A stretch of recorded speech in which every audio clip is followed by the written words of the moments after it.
운수 좋은 날. 저자 현진건. 주요 인물 김첨지. 동소문 안에서 일하는 인력거꾼. 돈 구경을 못하다가 오랜만에 운수 좋은 날을 맞는다. 치3. 김첨지의 친구. 일을 마치고 돌아오는 김첨지를 우연히 만나 함께 술을 마신다. 아내. 김첨지의 부인으로 급히 먹은 조밥이 체하여 드러누워 있다. 며칠 전부터 설렁탕이 먹고 싶다고 김첨지를 졸라댄다. 인력거꾼 김첨지의 유달리 운수 좋은 아침. 새침하게 흐린 품이 눈이 올 듯 하더니 눈은 아니 오고 얼다가만 비가 추적추적 내리었다. 이날이야말로 동소문 안에서 인력거꾼 노릇을 하는 김첨지에게는 오래간만 해도 닥친 운수 좋은 날이었다. 문 안에, 거기도 문 밖은 아니지만 들어간답시는 앞집 마나님을 전찻길까지 모셔다 드린 것을 비롯으로 행여나 손님이 있을까 하고 정류장에서 어정어정하며 내리는 사람 하나하나에게 거의 비는 듯한 눈길을 주고 있다가 마침내 교원인 듯한 양복장이를 동방학교까지 태워다 주기로 되었다. 첫 번에 30전, 둘째 번에 50전. 아침 대바람에 그리 흔치 않은 일이었다. 그야말로 재수가 온붙어서 근 열흘 동안 동구경도 못한 김첨지는 10전짜리 100통화 서푼 또는 5푼이 찰칵하고 손바닥에 떨어질째 거의 눈물을 흘릴 만큼 기뻤었다. 더구나 이날 이때에 이 80전이라는 돈이 그에게 얼마나 유용한지 몰랐다. 컬컬한 목에 모주 한 잔도 적실 수 있거니와 그보다도 앓는 아내에게 설렁탕 한 그릇도 사다 줄 수 있습니다. 그의 아내가 기침으로 쿨룩거리기는 벌써 달포가 넘었다. 조밥도 굶기를 먹다시피 하는 형편이니 물론 약 한 첩 써본 일이 없다. 구태여 쓰려면 못 쓸 바도 아니로되 그는 병이란 놈에게 약을 주어 보내면 재미를 붙여서 자꾸 온다는 자기의 신조에 어디까지나 충실하였다. 따라서 의사에게 보인 적이 없으니 무슨 병인지는 알 수 없으되 반드시 누워가지고 일어나기는 새로 모로도 못 눕는 걸 보면 중증은 중증인 듯. 병이 이대도록 심해지기는 열흘 전에 조밥을 먹고 체한 때문이다. 그때도 김첨지가 오래간만에 돈을 얻어서 좁쌀 한 대와 10전짜리 나무 한 단을 사다 주었더니 김첨지의 말에 의지하면 그 오라질 년이 천방지축으로 남비에 대고 끓였다. 마음은 립하고 불길은 닳지 않아 채 익지도 않은 것을 그 오라질 년이 숟가락은 그만두고 손으로 움켜서 두 뺨에 주먹덩이 같은 혹이 붉어지도록 누가 빼앗을 듯이 처박질하더니만 그날 저녁부터 가슴이 땡긴다, 배가 탱긴다고 눈을 흡뜨고 지랄병을 하였다. 그때 김첨지는 열화와 같이 성을 내며 에이 오라질년, 조랑복은 알 수가 없어. 못 먹어 병, 먹어서 병. 어쩌란 말이야. 왜 눈을 바로 뜨지 못해? 하고 김첨지는 앓는 이의 뺨을 한 번 후려갈겼다. 흡뜬 눈은 조금 바루어졌건만 이슬이 맺히었다. 김첨지의 눈시울도 뜨끈뜨끈하였다. 이 환자가 그러고도 먹는 데는 물리지 않았다. 사흘 전부터 설렁탕 국물이 마시고 싶다고 남편을 졸랐다. 이런 오라질년, 조밥도 못 먹는 년이 설렁탕은 또 처먹고 지랄병을 하게? 라고 야단을 쳐부할 것만 못 사주는 마음이 시원치는 않았다. 인제 설렁탕을 사줄 수도 있다. 앓는 어미 곁에서 배고파 보채는 개똥이 3살 먹이에게 죽을 사줄 수도 있다. 80전을 손에 쥔 김첨지의 마음은 분분하였다. 계속되는 행운과 병든 아내에 대한 불안. 그러나 그의 행운은 그걸로 그치지 않았다. 땀과 빗물이 섞여 흐르는 목덜미를 기름 주머니가 다 된 외목수건으로 닦으며 그 학교 문을 돌아 나올 때였다. 뒤에서 인력거! 하고 부르는 소리가 난다. 자기를 불러 멈춘 사람이 그 학교 학생인 줄 김첨지는 한 번 보고 짐작할 수 있었다. 그 학생은 가짜고짜로 남대문 정거장까지 얼마요? 라고 물었다. 아마도 그 학교 기숙사에 있는 1호 동기방학을 이용하여 귀향하려 함이리라. 오늘 가기로 작정은 하였건만 비는 오고 짐은 있고 해서 어찌할 줄 모르다가 마침 김첨지를 보고 뛰어나왔음이리라. 그렇지 않으면 왜 구두를 채 신지 못해서 질질 끌고 비록 고구라 양복일망정 노바기로 비를 맞으며 김첨지를 뒤쫓아 나왔으랴. 남대문 정거장까지 말씀입니까? 하고 김첨지는 잠깐 주저하였다. 그는 이 우중에 우장도 없이 그 먼 곳을 철벅거리고 가기가 싫었습니까? 처음 것 둘째 것으로 그만 만족하였습니까? 아니다. 결코 아니다. 이상하게도 꼬리를 맞물고 덤비는 이 행운 앞에 조금 겁이 났습니다. 그리고 집을 나올 때 아내의 부탁이 마음에 캥기었다. 앞집 마나님한테서 부르러 왔을 때 병이는 그 뼈만 남은 얼굴에 유일의 샘물 같은 유달리 크고 움푹한 눈에 애걸하는 빛을 띄우며 오늘은 나가지 말아요. 제발 덕분에 집에 붙어 있어요. 내가 이렇게 아픈데 라고 모기 소리같이 중얼거리고 숨을 갈그랑갈그랑 하였다. 그때 김첨지는 대수롭지 않은 듯이 앞다 잔장 맞으련 별 빌어먹을 소리를 다 하네. 맞붙들고 앉았으면 누가 먹여 살릴 줄 알아? 하고 훌쩍 뛰어나오려니까 환자는 붙잡을 듯이 팔을 내저으며 나가지 말라도 그래. 그러면 일찍 들어와요. 하고 목매인 소리가 뒤를 따랐다. 정거장까지 가잔 말을 들은 순간에 경련적으로 떠는 손, 유달리 큼직한 눈, 울듯한 아내의 얼굴이 김첨지의 눈앞에 어른어른하였다. 그래, 남대문 정거장까지 얼마란 말요? 하고 학생은 초조한 듯이 인력거군의 얼굴을 바라보며 혼잣말같이 인천차가 11점에 있고 그 다음에는 새로 2점이든가? 라고 중얼거린다. 1원 50점만 줍시오. 이 말은 저도 모를 사이에 불쑥 김첨지의 입에서 떨어졌다. 제 입으로 부르고도 스스로 그 엄청난 돈 액수에 놀래었다. 한꺼번에 이런 금액을 불러라도 본 지가 그 얼마만인가. 그러자 그 돈 벌 용기가 병자에 대한 염려를 사려고 말았다. 설마 오늘 내로 어떠랴 싶었다.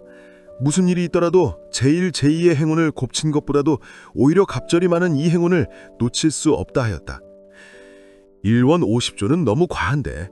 이런 말을 하며 학생은 고개를 기웃하였다. 아니올치다.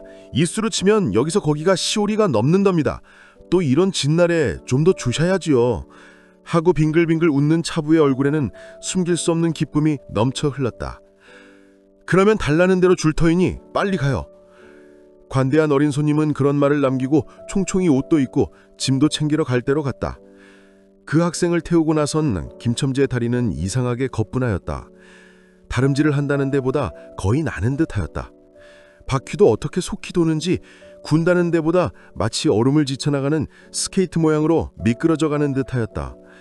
어른 땅에 비가 내려 미끄럽기도 하였지만 이윽고 끄는 이의 다리가 무거워졌다. 자기 집 가까이 다다른 까닭이다. 새삼스러운 염려가 그의 가슴을 눌렀다. 오늘은 나가지 말아요. 내가 이렇게 아픈데. 이런 말이 잉잉 그의 귀에 울렸다. 그리고 병자의 움쑥 들어간 눈이 엄마 하는 듯이 자기를 노리는 듯하였다. 그러자 엉엉 하고 우는 개똥이의 곡성을 들은 듯 싶다. 딸꾹딸꾹 하고 숨 모으는 소리도 나는 듯 싶다. 왜 이리오? 기차 놓치겠구먼! 하고 타니의 초조한 부르짖음이 간신히 그의 귀에 들어왔다. 언뜻 깨달으니 김첨지는 인력거를 준 채 길 한복판에 엉거주 좀 멈춰 있지 않은가? 예! 하고 김첨지는 또다시 다름질하였다. 집이 차차 멀어갈수록 김첨지의 걸음에는 다시금 신이 나기 시작하였다. 다리를 제게 눌려야만 쉴 새 없이 자기의 머리에 떠오르는 모든 근심과 걱정을 잊을 듯이 정거장까지 끌어다주고 그 깜짝 놀란 1원 50전을 정말 제 손에 쥐임에 제 말 맞다나 10리나 되는 길을 비를 맞아가며 질퍽거리고 온 생각은 아니하고 거저나 얻은 듯이 고마웠다. 졸부나된 듯이 기뻤다.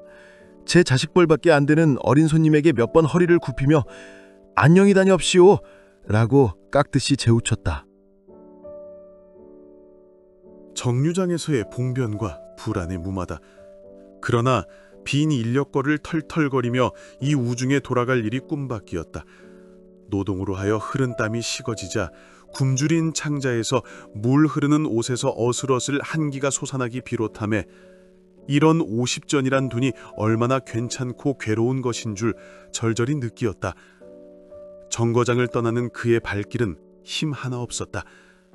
온몸이 옹송그려지며 당장 그 자리에 엎어져 못 일어날 것 같았다. 젠장 맞을 것. 이 비를 맞으며 빈 인력거를 털털거리고 도라를 간담.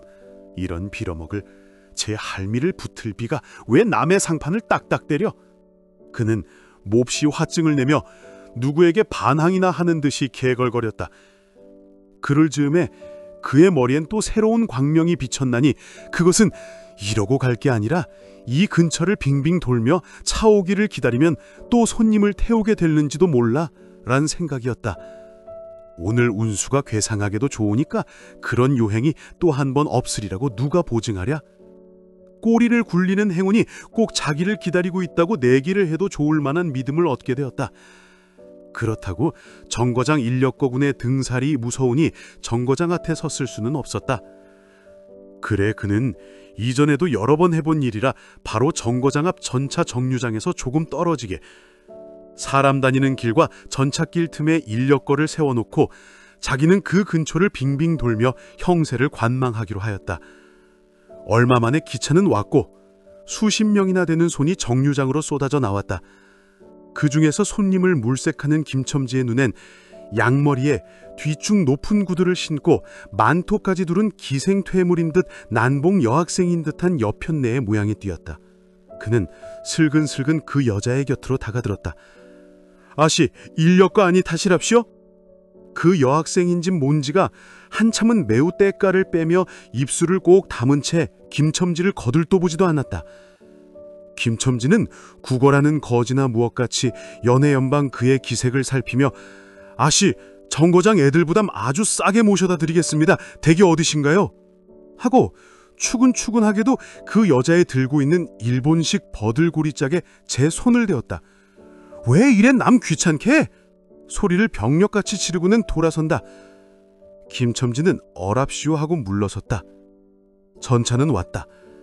김첨지는 원망스럽게 전차 타는 일을 노리고 있었다. 그러나 그의 예감은 틀리지 않았다. 전차가 빡빡히 사람을 싣고 움직이기 시작하였을 때 타고 남은 손 하나 있었다. 굉장하게 큰 가방을 들고 있는 걸 보면 아마 붐비는 차 안에 짐이 트다 하여 차장에게 밀려 내려온 눈치였다. 김첨지는 대어섰다. 인력거를 타시랍시오? 한동안 값으로 승강이를 하다가 60전에 인사동까지 태워다 주기로 하였다. 인력거가 무거워짐에 그의 몸은 이상하게도 가벼워졌고 그리고 또 인력거가 가벼워지니 몸은 다시금 무거워졌건만 이번에는 마음조차 초조해온다. 집의 광경이 자꾸 눈앞에 어른거려 이제 요행을 바랄 여유도 없었다. 나무 등걸이나 무엇 같고 제 것 같지도 않은 다리를 연해 꾸짖으며 갈팡질팡 뛰는 수밖에 없었다. 저놈의 인력거군이 저렇게 술이 취해가지고 이 진땅에 어찌 가노?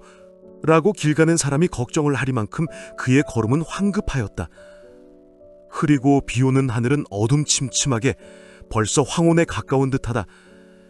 창경원 앞까지 가달아서야 그는 턱에 닿은 숨을 돌리고 걸음도 늦추잡았다. 한 걸음 두 걸음 집이 가까워올수록 그의 마음조차 괴상하게 누그러웠다. 그런데 이 누그러움은 안심해서 오는 게 아니요, 자기를 덮친 무서운 불행이 빈틈없이 알게 될 때가 박두한 것을 부리는 마음에서 오는 것이다. 그는 불행에 닥치기 전 시간을 얼마쯤이라도 늘리려고 버르적거렸다. 기적에 가까운 벌이를 했다는 기쁨을 할 수 있으면 오래 지니고 싶었다. 그는 두리번 사면을 살폈다. 그 모양은 마치 자기 집, 곧 불행을 향해 달아나는 제 다리를 제 힘으로는 도저히 어찌할 수 없으니 누구든지 나를 좀 잡아다고 구해다고 하는 듯하였다. 치삼과의 우연한 만남과 김첨지의 술주정. 그럴 즈음에 마침 길가 선술집에서 그의 친구 치삼이가 나온다. 그의 우글우글 살찐 얼굴에 주홍이 덧는 듯 온 턱과 뺨을 시커멓게 구레나룻이 덮었거늘 노릇탱탱한 얼굴이 바짝 말라서 여기저기 고랑이 패고 수염도 있대야 턱 밑에만 마치 소립송이를 거꾸로 붙여놓은 듯한 김첨지의 풍채하고는 기이한 대상을 짓고 있었다. 여보게 김첨지, 자네 문 안 들어갔다 오는 모양이 있어 그려. 돈 많이 벌었을 테니 한 잔 빨리게. 뚱뚱 보는 말라깽이를 보던 말맡에 부르짖었다. 그 목소리는 몸짓과 딴판으로 연하고 싹싹하였다. 김첨지는 이 친구를 만난 게 어떻게 반가운지 몰랐다. 자기를 살려준 은인이나 무엇같이 고맙게도 하였다. 자네는 벌써 한잔 한 모양일세 그려. 자네도 오늘 재미가 좋아 보이. 하고 김첨지는 얼굴을 펴서 웃었다. 아따, 재미 안 좋다고 술 못 먹을랜가? 그런데 여보게, 자네 웬 몸이 어째 물독에 빠진 새앙지 같은가? 어서 이리 들어와 말리게. 선술집은 훈훈하고 뜨뜻하였다. 추어탕을 끓이는 솥뚜껑을 열 적마다 뭉게뭉게 떠오르는 흰 김, 석소에서 뻐지짓 구워지는 너비아니 구이며 제육이며 간이며 콩팥이며 북어며 빈대떡, 이 너저분하게 늘여놓인 안주 탁자에 김첨지는 갑자기 속이 쓰려서 견딜 수 없었다. 마음대로 한량이면 거기 있는 모든 먹은 먹이를 모조리 깡그리 집어삼켜들 시원치 않았다. 하되 배고픈 이는 위선 분량 많은 빈대떡 2개를 쪼이기도 하고 추어탕을 한 그릇 청하였다. 줄인 장자는 음식 맛을 보더니 더욱더 비어지며 자꾸자꾸 드리라 하였다. 순식간에 두부와 밑꿀이 든 국 한 그릇을 그냥 물같이 들이키고 말았다. 셋째 그릇을 받아들었을 때 데우던 막걸리 곱빼기 2잔이 더웠다. 치삼이와 같이 마시자 원원이 비었던 속이라 찌르르하고 장자에 퍼지며 얼굴이 화끈하였다. 눌러 곱빼기 한 잔을 또 마셨다. 김첨지의 눈은 벌써 개게 풀리기 시작하였다. 석쇠에 얹힌 떡 2개를 숭덩숭덩 썰어서 볼을 불룩거리며 또 곱빼기 2잔을 부으라 하였다. 치삼은 의아한 듯이 김첨지를 보며 여보게, 또 묻다니?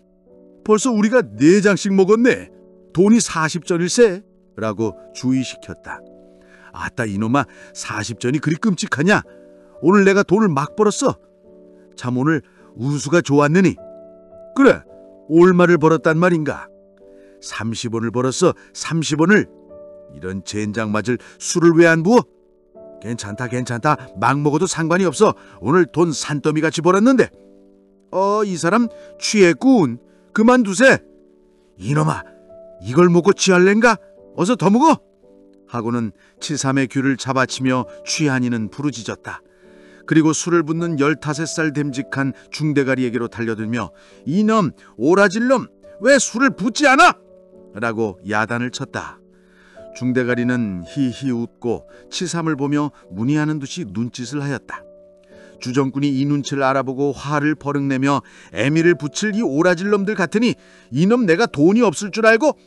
하자마자 허리춤을 흠칫흠칫 하더니 1원짜리 한 장을 꺼내어 중대가리 앞에 펄쩍 집어던졌다. 그 사품에 몇 푼 은전이 잘그랑하며 떨어진다. 여보게, 돈 떨어졌네. 왜 돈을 맡겼나? 이런 말을 하며 일변 돈을 줍는다. 김첨지는 취한 중에도 돈의 거처를 살피는 듯이 눈을 크게 떠서 땅을 내려다보다가 불시에 제 하는 짓이 너무 더럽다는 듯이 고개를 소스라치자 더욱 성을 내며 봐라, 이 더러운 놈들아, 내가 돈이 없나? 다리 뼈다구로 꺾어놓을 놈들 같으니. 하고 치삼이 주어주는 돈을 받아 이 원수의 돈, 이 육실날 돈 하면서 풀매질을 친다. 벽에 맞아 떨어진 돈은 다시 술 끓이는 양푼에 떨어지며 정당한 매를 맞는다는 듯이 쨍하고 울었다. 곱빼기 2잔은 또 부어질 겨를도 없이 말려가고 말았다. 김첨지는 입술과 수염에 붙은 술을 빨아들이고 나서 매우 만족한 듯이 그 소립송이 수염을 쓰다듬으며 또 부어 라고 외쳤다. 또 한 잔 먹고 나서 김첨지는 치삼의 어깨를 치며 문득 칼칼 웃는다. 그 웃음소리가 어떻게 컸는지 술집에 있는 이의 눈은 모두 김첨지에게로 몰렸다. 웃는 이는 더욱 웃으며 여보게 치삼이, 내 우스운 이야기 하나 할까? 오늘 손을 대고 정거장까지 가지 않았겠나? 그래서 갔다가 그저 오기가 안 됐나 그래야. 그래 전차 정류장에서 얼음하며 손님 하나를 태울 궁리를 하지 않았나? 거기 마침 만화님이신지 여학생이신지 요새 어디 논다니와 아가씨를 구별할 수 있던가? 만토를 접수시고 가방을 받으려니까 내 손을 탁 부리치고 획 돌아서더니만 왜 남을 이렇게 귀찮게 구나? 그 소리 말로 꾀꼬리 소리지. 웃음소리들은 높아졌다. 그러나 그 웃음소리들이 사라지기 전에 김첨지는 흘쩍흘쩍 울기 시작하였다. 치삼은 어이없이 주정뱅이를 바라보며 금방 웃고 지랄을 하더니 우는 건 또 무슨 일인가? 김첨지는 연에 코를 들여마시며 우리 마누라가 죽었네네. 마누라가 죽다니?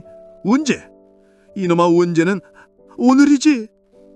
그 미친놈 거짓말 마라. 거짓말은 왜 하나? 참말로 죽었어 참말로. 마누라 시체를 집어 뻗을쳐놓고 내가 술을 먹다니 내가 죽일 놈이야 하고 김첨지는 엉엉 소리를 내어 운다. 치삼은 훈이 조금 깨지는 얼굴로 이 사람 참말을 하나 그래짓말을 하나? 그러면 집으로 가세 가! 하고 우는 이의 팔을 잡아당겼다. 치삼의 끄는 손을 뿌리치더니 김첨지는 눈물이 글썽글썽한 눈으로 싱그레 웃는다. 죽인 긴 누가 죽어? 하고 득이가 양양 죽인 긴 왜 죽어? 생때같이 살아만 있단다. 그 오라질년이 밥을 죽이지 이제 나한테 속았다? 하고 어린아이 모양으로 손뼉을 치며 웃는다. 이 사람 정말 미쳤단 말인가? 나도 아줌낸 게 앓는단 말은 들었는데 하고 치삼이도 어느 불안을 느끼는 듯이 김첨지에게 또 돌아가라고 권하였다. 안 죽었어 안 죽었대도 그래. 김첨지는 화증을 내며 확신 있게 소리를 질렀으되 그 속엔 안 죽은 것을 믿으려고 애쓰는 가락이 있었다. 기어이 일원어치를 채워서 곱빼기 한 잔씩 더 먹고 나왔다. 굳은 비는 추적추적 내린다. 김첨지의 귀가. 김첨지는 취중에도 설렁탕을 사라지고 집에 다다랐다. 집이라 해도 물론 셋집이요. 또 집 전체를 세든 게 아니라 안과 뚝 떨어진 행랑방 한 간을 빌려든 것인데 물을 길어대고 한 달에 1원씩 내는 터이다. 만일 김첨지가 주기를 띠지 않았던들 한 발을 대문에 들어놓았을 때 그곳을 지배하는 무시무시한 정적, 폭풍우가 지나간 뒤에 바다 같은 정적에 다리가 떨렸으리라. 쿨룩거리는 기침소리도 들을 수 없다. 그르렁거리는 숨소리조차 들을 수 없다. 다만 이 무덤 같은 침묵을 깨뜨린다는 이보다 한층 더 침묵을 깊게 하고 불길하게 하는 빡빡하는 그릇한 소리, 어린애의 젖바는 소리가 날 뿐이다. 만일 청각이 예민한 이 같으면 그 빡빡 소리는 빨따름이요 꿀떡꿀떡하고 젖 넘어가는 소리가 없으니 빈 젖을 빤다는 것도 짐작할런지 모르리라. 혹은 김첨지도 이 불길한 침묵을 짐작했는지도 모른다. 그렇지 않으면 대문에 들어서자마자 전에 없이 이 난장 맞을 년, 남편이 들어오는데 나와보지도 않아 이 오라질 년 이라고 고함을 친 게 수상하다. 이 고함이야말로 제 몸을 엄습배우는 무시무시한 증을 쫓아버리려는 허장성세인 까닭이다. 하여간 김첨지는 방문을 왈칵 열었다. 구역을 나게 하는 축이 떨어진 삿자리 밑에서 나온 먼지내, 빨지 않은 기저귀에서 나는 똥내와 오줌내, 가지각색 때가 켜켜이 앉은 옷내, 병인의 땀 썩은 내가 섞인 축이가 무딘 김첨지의 코를 찔렀다. 방 안에 들어서녀 설렁탕을 한 구석에 놓을 사이도 없이 주정부는 목청을 있는 대로 다 내어 호통을 쳤다. 이런 오라질년, 주야장천 누워만 있으면 제일이여. 남편이 와도 일어나지를 못해. 라는 소리와 함께 발길로 누운이의 다리를 몹시 찼다. 그러나 발길에 채이는 건 사람의 살이 아니고 나무 등걸과 같은 느낌이 있었다. 이때 빽빽 소리가 응아 소리로 변하였다. 개똥이가 물었던 젖을 빼어놓고 운다. 운데도 온 얼굴을 찡그려 붙여서 운다는 표정을 할 뿐이다. 응아 소리도 입에서 나는 게 아니고 마치 뱃속에서 나는 듯하였다. 울다가 목도 잠겼고 또 울 기운조차 시진한 것 같다. 발로 차도 그 보람이 없는 걸 보자 남편은 아내의 머리맡으로 달려들어 그야말로 까치집 같은 환자의 머리를 꺼들어 흔들며 이년아 말을 해 말을. 입이 붙었어 이 오라질년. 응? 이것 봐. 아무 말이 없네.